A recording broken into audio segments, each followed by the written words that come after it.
Dating jowa ni actress TV host Carla Estrada na si Jam Ignacio, engaged na sa girlfriend niyang DJ na si Jelly O.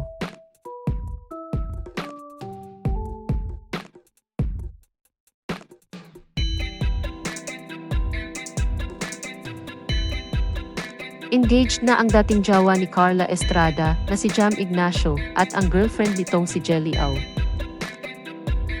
Batay sa mga larawang ipinost ni Jam sa kanyang Instagram account noong November 11, 2024, ipinagdiwang nila ang kaarawan ni Jelly nung araw na iyon.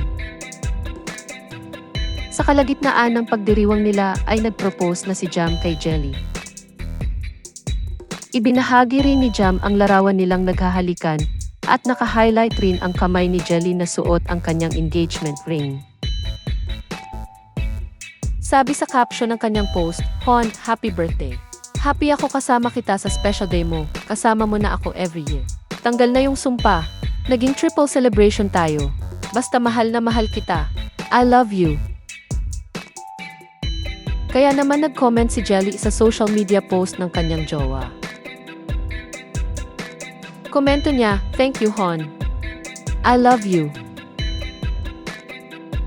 Matatanda ang ipinakilala ni Jam Ignacio sa Instagram ang taong espesyal sa puso niya noong August 2024. Gamit ang isang grid maker app, nag-post si Jam ng larawan nila ni Jelly. Ngunit walang caption ang naturang post at hindi rin nakatag si Jelly sa litratong iyon. Batay sa bio ni Jelly sa Instagram, nakasaad na siya'y resident DJ ng club sa Pilipinas.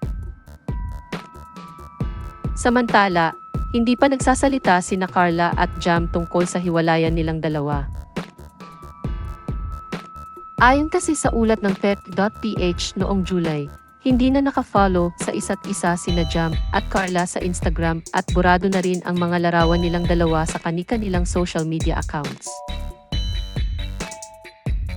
Ang huling post ni Carla Estrada tungkol sa kanila ni Jam Ignacio ay noon pang March 23, 2023.